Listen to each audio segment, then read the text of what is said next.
नमस्कार। आज की वीडियो में हम मेरी तिब्बत यात्रा राहुल सांतकृतायन के द्वारा लिखित पुस्तक की चर्चा करेंगे। राहुल सांतकृतायन का जन्म 1893 ईस्वी को उनके ननिहाल गांव पंदहा, जिला आजमगढ़, उत्तर प्रदेश में हुआ।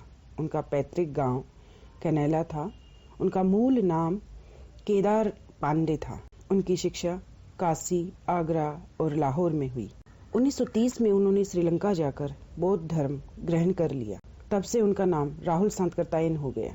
राहुल जी पाली, प्राकृत, अपभ्रंश, तिब्बती, चीनी, जापानी, रूसी आदि अनेक भाषाओं के जानकार थे। उन्हें महापंडित कहा जाता था। 1963 ईस्वी में उनका देहांत हो गया। राहुल सांतकृतायन ने साहित्य की अनेक विधाओं में साहित्य सृजन किया।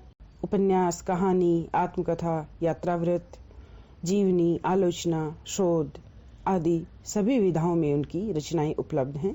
इतना ही नहीं, उन्होंने अनेक ग्रंथों का हिंदी में अनुवाद भी किया। राहुल सांतकृतायन की प्रसिद्ध रचनाएं हैं मेरी जीवन यात्रा, जो 6 भागों में प्रकाशित है। दर्शन, दिग्दर्शन, ये पुस्तक भी महत्वपूर्ण है। इसमें उन्होंने भारतीय दर्शन पर प्रकाश डाला है। वोल्गा से गंगा, इसमें उन्होंने भारतीय संस्कृति का चित्रण किया है। भागो नहीं, दुनिया बदलो और दिमागी गुलामी, घुमक्कड़ शास्त्र, ये सभी उनकी प्रमुख रचनाएं हैं। साहित्य के अलावा दर्शन, राजनीति, धर्म, इतिहास, विज्ञान आदि विभिन्न विषयों पर उन्होंने पुस्तकें लिखी। उनकी पुस्तकों की कुल संख्या 150 है।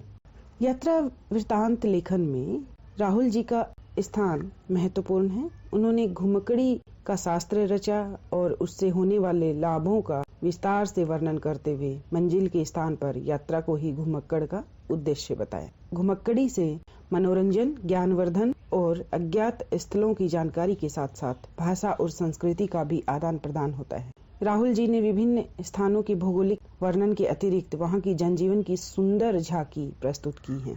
मेरी तिब्बत यात्रा पुस्तक की अगर हम बात करें, पत्र और डायरी शैली में लिखी इस पुस्तक में लहासा, चांग, सम्मे आदि नगरों की यात्राओं के संस्मरण हैं। पुस्तक का प्रकाशन राहुल जी की तिब्बत से तीसरी बार लौटने के बाद हुआ। पुस्तक के 5 अध्याय और 1 परिशिष्ट हैं। प्रथम अध्याय में भदंत आनंद कोसलायन के नाम से राहुल जी के पत्र हैं, जिनमें तिब्बत की दुर्गम और साहसिक यात्राओं का वर्णन है। जुलाई सन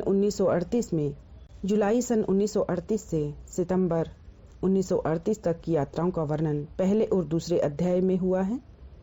तीसरे अध्याय सक्के की ओर, इसमें अक्टूबर 1934 से नवंबर 1934 तक की यात्राओं का रोचक वर्णन है। चौथा अध्याय नेनम की ओर में नेनम की यात्रा का वृतांत है। 5वें अध्याय नेपाल की ओर में नेपाल की यात्रा से संबंधित संस्मरण है। इसमें काठमांडू नगर के प्राकृतिक वैभव और ऐतिहासिक संदर्भों का विस्तार के साथ विवेचन किया गया है। मेरी तिब्बत यात्रा में 5 अध्याय हैं।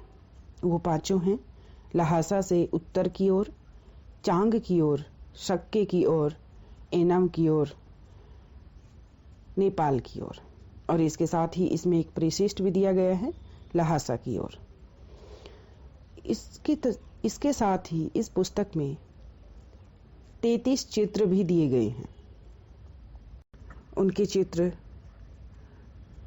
उस समय की प्रसिद्ध पत्रिका सरस्वती और प्रवासी बांग्ला पत्र में प्रकाशित हुए थे। तो इस तरह से हमने आज बात की मेरी तिब्बत यात्रा। ये यात्रा वृत्तांत पे एक बेहतरीन और प्रसिद्ध पुस्तक है। इसमें तिब्बत के प्राकृतिक और सांस्कृतिक सौंदर्य का वर्णन है।